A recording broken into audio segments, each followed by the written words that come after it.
तो hello everyone, welcome to the channel. आज हम जिस टॉपिक के ऊपर बात करने वाले हैं वो है कॉम्पिटिटिव प्रोग्रामिंग के सिलेबस पे। ठीक है, तो बहुत ज़्यादा रिक्वेस्ट आई थी कि कॉम्पिटिटिव प्रोग्रामिंग का सिलेबस है कैसे, मतलब हमें कैसे कॉम्पिटिटिव प्रोग्रामिंग पढ़नी चाहिए। ठीक है, तो अगर मैं कॉम्पिटिटिव प्रोग्रामिंग का एक बेनिफिट बताऊं तो ये कि ऐसा सब्जेक्ट मान लो इसको कॉम्पिटिटिव प्रोग्रामिंग का, जो हर एक आईटी या कंप्यूटर पर्सन के लिए ज़रूरी है। ठीक है, क्योंकि अगर आपको किसी भी बड़ी टेक कंपनीज में जॉब चाहिए, आईटी कंपनी में जॉब चाहिए, जैसे कि आपकी फेसबुक हो गया, अमेजोन हो गया, एप्पल हो गया, नेटफ्लिक्स हो गया, गूगल हो गया, माइक्रोसॉफ्ट हो गया, हर एक कंपनी का जो प्रॉब्लम सॉल्व की जो क्वेश्चंस होती है वो अगर आपको कॉम्पिटिटिव प्रोग्रामिंग आपने कर रखी है तो ये आप उन प्रॉब्लम्स को सॉल्व करने वाले हो। ठीक है, तो हम पहले जानते हैं कि ये इसका सिलेबस क्या है। ठीक है, वो ऑल दो इसका सिलेबस की हमें जरूरत इसलिए पड़ती है क्योंकि अगर आप डायरेक्ट प्रॉब्लम सॉल्व करने लग जाओगे तो आपको अप्रोच समझ में नहीं आएगी कि हमें कैसे इसको अप्रोच लेनी है प्रॉब्लम को सॉल्व करने के लिए। ऊपर से आप फिर जल्दी से जल्दी थक जाओगे, फिर आप कॉम्पिटिटिव प्रोग्रामिंग छोड़ देते हो, यानी कि आप सिंपल किसी भी प्रॉब्लम सॉल्व करना छोड़ देते हो। तो इसका जो मेन रीजन है वो ये है कि आपको ये सिलेबस ही नहीं पता कि आपको क्या चीज़ आनी चाहिए प्रॉब्लम सॉल्व करने से पहले। ठीक है, तो चलिए फिर जानते हैं फिर कि कैसे हमें कॉम्पिटिटिव प्रोग्राम में सॉल्व करनी है प्रॉब्लम। तो उसका सिलेबस जानते हैं कि मैं आपको बेसिक टू एडवांस बता रहा हूँ, और साथ में मैं इस चैनल पे आपको सब कुछ, ये जितना भी मैं टॉपिक आपको बताऊंगा ये सब कुछ मैं करवाऊंगा, जिससे कि आपके एक अप्रोच पता चल जाए, आपको कॉम्पिटिटिव प्रोग्रामिंग से डर ना लगे और आप आराम से सॉल्व कर पाओ। ठीक है, तो चलिए फिर शुरू करते हैं। ठीक है, तो सबसे पहले मैंने लिखा कॉम्पिटिटिव प्रोग्रामिंग में आपको स्टार्ट करने से सबसे पहले आपको आनी चाहिए सी प्लस प्लस लैंग्वेज। ठीक है, ये जरूरी नहीं है कि अगर आप जावा से करना चाहते हो तो जावा से कर सकते हो। ठीक है, मैं इन दो ही लैंग्वेज पे कहूंगा, सी प्लस प्लस जावा, या रूबी से करना चाहते हो रूबी से कर लो, लेकिन पाइथन से मत करना क्योंकि पाइथन एक इंटरप्रेटर लैंग्वेज है। ठीक है, ऑल तो जावा भी एक इंटरप्रेटर लैंग्वेज है, पर मैं सी प्लस प्लस को इसलिए प्रेफर करूंगा क्योंकि इसका जिस भी कंपनी का जो कोड एडिटर होगा उसमें ये आराम से कंपाइल हो जाए करेगा, क्योंकि ये सी प्लस प्लस हर एक जो कोड एडिटर होगा उसमें बढ़िया तरीके से चलती है। तो इसलिए मैं कहता हूँ सी प्लस प्लस ही आपकी लैंग्वेज होनी चाहिए अगर आप कॉम्पिटेटिव प्रोग्रामिंग कर रहे हो। ठीक है, बाकी आपकी चॉइस है, अगर आप जावा से करना चाहते हो तो कर सकते हो। ठीक है, तो सी प्लस प्लस लैंग्वेज को थोड़ा करते हैं। पहले सबसे पहले बात करेंगे सी प्लस प्लस लैंग्वेज हमें आनी ही चाहिए, उसके बाद हम इसी के साथ साथ बेसिक प्रॉब्लम भी सॉल्व करते चलेंगे जब हम सी प्लस प्लस लैंग्वेज करेंगे। फिर उसके बाद आती है एच टी एल। अब ये एच टी एल है वो जो सी प्लस प्लस की जो स्टैंडर्ड लाइब्रेरीज है, जिससे हमें ज़्यादा से ज़्यादा बस उन लाइब्रेरीज को यूज़ कर सकते हैं जो हमें पता होनी चाहिए कि सी प्लस प्लस में ये लाइब्रेरीज भी है जिससे हम प्रॉब्लम सॉल्व करना आसान कर सकते हैं। तो ये हमें एच टी एल भी हमें जानना पड़ेगा क्या होता है। ठीक है, उसके बाद आता है बिट मैनिपुलेशन। बिट मैनिपुलेशन एक ऐसा टॉपिक है, हर एक आईटी या किसी कंप्यूटर जो भी इंजीनियरिंग में आप पढ़ रहे होंगे तो आपने पढ़ा होगा बिट मैनिपुलेशन। ठीक है, ऑल दो आपने इलेक्ट्रिकल जो फर्स्ट ईयर होता है सबका सेम होता है, तो इलेक्ट्रिकल, मैकेनिकल, सिविल जिसमें भी आप ब्रांच में होंगे ये बिट मैनिपुलेशन सबने पढ़ा होगा। तो हम क्या करते हैं कि हम क्या पता मुश्किल अप्रोच ना लेते हुए कभी कार प्रॉब्लम हम बिट मैनिपुलेशन से भी कर सकते हैं। मैं एक एग्जाम्पल को बताता हूँ। बिट मैनिपुलेशन होता है एंड, और आपका एक्सोर, इन इन सब मेथड से भी हम प्रॉब्लम सॉल्व कर सकते हैं अगर हमें बड़ी अप्रोच नहीं लेनी। ऑल दो मैं इसके ऊपर बात करूंगा, इसके वीडियो मैं अलग से बनाऊंगा, आप इसकी दिक्कत ना लो। ठीक है, फिर आता है डेटा स्ट्रक्चर। डेटा स्ट्रक्चर की बात की जाए तो लिंक लिस्ट, टैग्स, क्यूज, और आपका ये सब, ये जितनी भी चीज़ है इसके टाइम कॉम्प्लेक्सिटी कैसे कम कर सकते हैं, स्पेस कॉम्प्लेक्सिटी कैसे कर सकते हैं, मैं बताऊंगा ये क्या होता है। ठीक है, इसमें अगर मैं सिंपल बताऊँ सी प्लस प्लस करने के बाद अगर डेटा स्ट्रक्चर का एक एग्जाम्पल दूँ तो मैं इसमें पॉइंटर्स का भी एग्जाम्पल सी प्लस प्लस का डेटा स्ट्रक्चर में ही डाल रहा हूँ। ठीक है, ऑल दो वो सी प्लस प्लस का पार्ट है पर हम डेटा स्ट्रक्चर में से डाल लें क्योंकि इसके अंदर भी पॉइंटर्स हमने एक वास्ट अप्रोच यूज करेंगे जिसमें पॉइंटर से भी प्रॉब्लम सॉल्व करेंगे, टू पॉइंटर से भी करेंगे। ठीक है, बाकी टॉपिक वाइज लेके चलूंगा, जैसे भी करना होगा आपको प्रॉब्लम समझ में आ जाएगी जैसे हम करेंगे। ठीक है, उसकी दिक्कत आपको लेनी नहीं है। फिर आता है फिफ्थ टॉपिक एल्गोरिथम। एल्गोरिथम की बात की जाए तो हम पहले देख लेते हैं कौन कौन सी एल्गोरिथम हमें आनी चाहिए।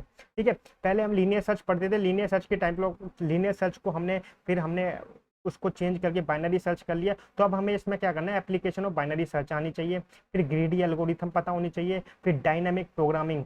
ठीक है, ये भी हमें आनी चाहिए, ये एल्गोरिथम का ही पार्ट है। ठीक है, उसके बाद बात की जाए तो graph theory. Graph theory algorithm plus maths का ये थोड़ा दोनों का पार्ट है। क्यों इसको ऐसा क्यों बोलता हूं मैं, क्योंकि देखिए ग्राफ जो है, ग्राफ थ्योरी एक तो आपका बहुत इंपॉर्टेंट सब्जेक्ट है, क्योंकि अगर आप जो आपके जो कंप्यूटर के जो कोर सब्जेक्ट है ना, उसमें ये ग्राफ एक बहुत ही ज़्यादा इंपॉर्टेंट सब्जेक्ट है। डेटा स्ट्रक्चर में पूछते हैं।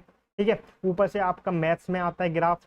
ठीक है। और भी जो सब्जेक्ट है उसमें ग्राफ थ्योरी का बहुत ज़्यादा रोल है। नेटवर्किंग में अभी आप जान लोगे कि ग्राफ से कैसे हम प्रॉब्लम सॉल्व कर सकते हैं, ठीक है। तो ग्राफ थ्योरी हमें आना बहुत ज़रूरी है, ठीक है। तो ये मैथ्स का भी पार्ट है, ऊपर से एल्गोरिथम यानी कि आपका कंप्यूटर कोर का भी पार्ट है। तो इसलिए ग्राफ थ्योरी पे मैंने वेरी इंपॉर्टेंट मार्क कर रखा कि आप किसी भी प्रिपरेशन कॉम्पिटिटिव गेट की प्रिपरेशन कर रहे हो, चाहे किसी भी इसरो के पेपर की तैयारी कर रहे हो, तो ग्राफ का एक बहुत ही ज़्यादा क्वेश्चन बनते हैं, ठीक है।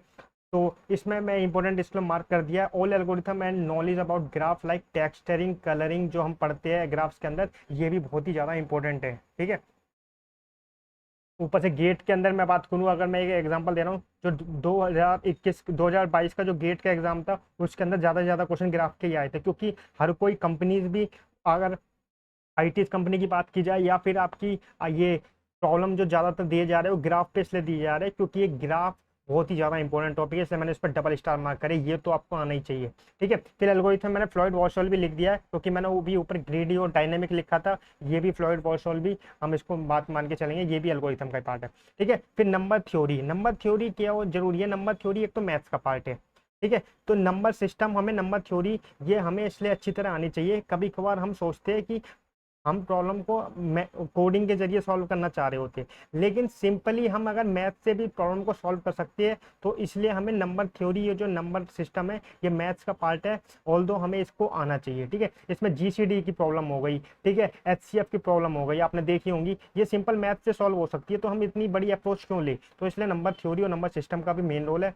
ठीक है। उसका आता है मॉड्यूलो अरिथमेटिक, ठीक है। फिर आता है सेगमेंटरी, ये तो हो गए आपके बेसिक। इसको इसको करने के बाद, ये सारे टॉपिक्स कवर करने के बाद, अब आप सिंपल, ठीक है, सिंपल प्रॉब्लम सॉल्व करने लग जाओ। प्रॉब्लम सॉल्व करने के लिए बताऊंगा कौन से प्लेटफॉर्म पे करो। अब ये सारे टॉपिक बेसिक्स थे, और इन बेसिक्स के बाद आपको एक अप्रोच पता चल गई कि प्रॉब्लम अगर इनके इनके चारों तरफ घूमेगी, तो आप इनके टॉपिक वाइज प्रॉब्लम सॉल्व करो इसके जरिए, जो जो आपने बेसिक में कर लिया है, ठीक है। अब इसके बाद आपको क्या करना, जो डायनेमिक प्रोग्रामिंग हमने करी थी, अब इसके हार्ड क्वेश्चन भी ट्राई करने हैं, ठीक है। नोट मैंने लिख दिया है कि यहाँ पे अब आपको डायनेमिक प्रोग्रामिंग के हार्ड क्वेश्चन ट्राई करने हैं, ठीक है। उसके बाद अब मैं बताता हूँ प्लेटफॉर्म्स कौन से। अब आपने ये सब बेसिक जान लिया है, तो बेसिक जानने के बाद आपको प्लेटफॉर्म कौन कौन से ट्राई करने हैं। तो प्लेटफॉर्म की बात की जाए जिसमें आपको पार्टिसिपेट करना है कॉन्टेस्ट में, पहले तो आता है कोडशेफ। कोडशेफ में दो होती है, लंच होता है, कुक ऑफ होता है। लंच, ठीक है, जो लंच और कुक ऑफ होता है, कुक इसको आपको दोनों को ही आपको जानना होगा। एक में क्या होगा, आपको 2-3 घंटे के अंदर एक प्रॉब्लम सॉल्व करनी होगी, ठीक है। उसमें आपको पॉइंट्स मिलती है, आपके जितने ज़्यादा पॉइंट्स होंगे उतनी ज़्यादा आपको लेवल मिलेंगी। उस लेवल से आप किसी कंपनीज को भी अगर डायरेक्ट वहाँ से आपको ले सकती है, अगर आपकी लेवल बहुत ही अच्छी है तो, ठीक है। तो आपको कोडशेफ पे अपनी रैंक अच्छी करनी है, तो आपको सबसे पहले इन सारे प्लेटफॉर्म पे ट्राई करना है। मैं कहूँगा कि कोडशेफ और कोडफोर्ज सबसे बढ़िया प्लेटफॉर्म है, ठीक है, अगर आपको ये पार्टिसिपेट करना है कॉन्टेस्ट में। ऑल दो और भी साइट बता देता हूँ, spoge.com है, @coder.jp है। हैकर रैंक सिर्फ इंटरव्यू, अगर आपको इंटरव्यू प्रॉब्लम सॉल्व करनी है इंटरव्यू के लिए, तो हैकर रैंक है। बाकी आप हैकर रैंक को मत देखना, क्योंकि सबसे पहले ये दो कोडशेफ और कोडफोर्ज सबसे बढ़िया है। उसके बाद लीड कोड है। लीड कोड से क्या होगा, आपको टॉपिक वाइज प्रॉब्लम मिल जाएंगी, ठीक है। अगर आपको बेसिकली एक टॉपिक पे प्रॉब्लम सॉल्व करनी है, जैसे कि एग्जाम्पल के तौर पर मैं कहूँ आपको एरे पे प्रॉब्लम सॉल्व करनी है, तो आप सिंपल लीड कोड से प्रॉब्लम एरेस की उठाओ, उन्हीं को सॉल्व करने लग जाओ, सिंपल लीड कोड से ये करना है, ठीक है। अब मैंने यहाँ पर नोट भी लिख दिया है। आफ्टर दैट, जब ये सब चीज आप करते जा रहे हो, साथ में प्लेटफॉर्म पे कॉन्टेस्ट में भी पार्टिसिपेट करते जा रहे हो, अब आपको एक्स्ट्रा टॉपिक भी इसी के साथ कवर करना है, ठीक है। ये नहीं करना कि अब आप कहोगे कि पहले प्रॉब्लम सारी सॉल्व कर लेंगे, ऐसे कभी आपकी, कभी ऐसा हो ही नहीं सकता कि आप सारी प्रॉब्लम सॉल्व कर दो। तो इस प्रॉब्लम को साथ साथ करते करते अब आपको एक्स्ट्रा टॉपिक कवर करने हैं। अब मैं एक्स्ट्रा टॉपिक्स बता देता हूँ कौन कौन से। सबसे पहले तो आपको जो डेटा स्ट्रक्चर आपने इस बेसिक में पढ़ी थी, अब उनके एडवांस डेटा स्ट्रक्चर करनी है, ठीक है। एडवांस डेटा स्ट्रक्चर मैं आपको बताऊंगा कौन कौन से होते हैं, ठीक है। अब उसके साथ साथ देखो, स्ट्रिंग प्रोसेसिंग एमपीएल एल्गो से करना है। फिर आता है dynamic programming with bit masking. अभी तक डायनेमिक प्रोग्रामिंग और बिट मास्किंग अलग अलग टॉपिक थे, लेकिन अब आपको मिक्स करके प्रॉब्लम करनी है। डायनेमिक प्रोग्रामिंग और बिट मास्किंग की दोनों की प्रॉब्लम सॉल्व करके आपको आप प्रॉब्लम सॉल्व करनी है, मतलब दोनों की प्रॉब्लम्स लेके आपको सॉल्व करनी है। फिर आते हैं कंपटीशन ज्योमेट्री, ये एक्स्ट्रा टॉपिक है। गेम थ्योरी भी एक एक्स्ट्रा टॉपिक है, और वॉनेट ट्री, इसकी जो एल्गोरिथम है, इन पे भी एक एक्स्ट्रा टॉपिक्स है। और मिक्स प्रॉब्लम की बात की जाए तो ग्राफ्स और डीपी की मिक्स करके प्रॉब्लम सॉल्व करनी है, ग्रीडी प्लस अदर एल्गो की। ऊपर मैंने बता दिया dynamic programming plus bit masking की भी आपको एक मिक्स प्रॉब्लम में ही आएगा, ठीक है। तो ये सब आपको मिक्स प्रॉब्लम में सॉल्व करनी है। उसके बाद आता है एचएलडी एंड एफएटी। ये सब हो गए आपके बिगिनिंग के, और एक बिगिनर लेवल के जो मैंने बता दिए बेसिक्स के, जो भी आपको करना है। उसके बाद ये थोड़ा एडवांस टॉपिक, उसके बाद जितने भी टॉपिक रहेंगे मैं उसके साथ बाय साथ आपको टॉपिक वाइज बताता चलूंगा कि आपको क्या क्या करना है। पर आपको ये तो आना बहुत ही ज्यादा जरूरी है, ये है इसका सिलेबस कॉम्पिटेटिव का। ठीक है। अब बाकी आप अलग से बहुत सारी सर्चिंग एल्गोरिथम है, ठीक है, अब पाथ एल्गोरिथम है, इनको आप अलग से कर सकते हो। लेकिन ये जो है आपका बेसिक टू एडवांस, मतलब कि ये जो है ना, ये आपने कर लिया तो आप कोई भी प्रॉब्लम को अप्रोच कर सकते हो कि ये कैसे सॉल्व करनी है। ठीक है। इसके बाद जो भी होगा वो भी मैं आपको सब कुछ बताता चलूंगा कि ये कैसे काम करेंगी, ये एल्गोरिथम कैसे, टॉपिक कैसे करना है, ये सब मैं आपको इस चैनल पे बताता रहूंगा। आप सब्सक्राइब कर देना। ठीक है। बाकी जैसे कि मैं टॉपिक वाइज भी प्रॉब्लम लूंगा, एक मैं अलग प्लेलिस्ट बनाऊंगा जिस प्लेलिस्ट के अंदर आपकी सिर्फ प्रॉब्लम्स होंगी और प्रॉब्लम्स की अप्रोच होगी। अप्रोच मतलब कि मैं 3 से 4 अप्रोच बताऊंगा जिससे कि आपका एक माइंड खुल सके। ठीक है। वो एक अलग प्लेलिस्ट होंगी हर एक प्रॉब्लम्स की, और ऊपर से इन सारी जो भी ये टॉपिक्स है इन सब की एक अलग वीडियोस मिलेंगी। तो आपको इस चैनल पे आपको सब्सक्राइब कर लेना है। ठीक है। अब वीडियो को ज़्यादा बड़ा नहीं करता हूँ, सिंपल एक सिलेबस की वीडियो थी। सिंपल आपको ध्यान रखना है कि सिलेबस कैसे करना है, और इसके PDF का लिंक मैं नीचे डिस्क्रिप्शन में दे दूंगा जिससे कि आपको बाद में याद भी रहे कैसे कैसे टॉपिक लेके चलने। ठीक है। तो मिलता हूँ आपको अगली वीडियो में। आई होप आपको वीडियो अच्छी लगी हो, तो प्लीज़ चैनल को जरूर सब्सक्राइब करना। मिलता हूँ नेक्स्ट में।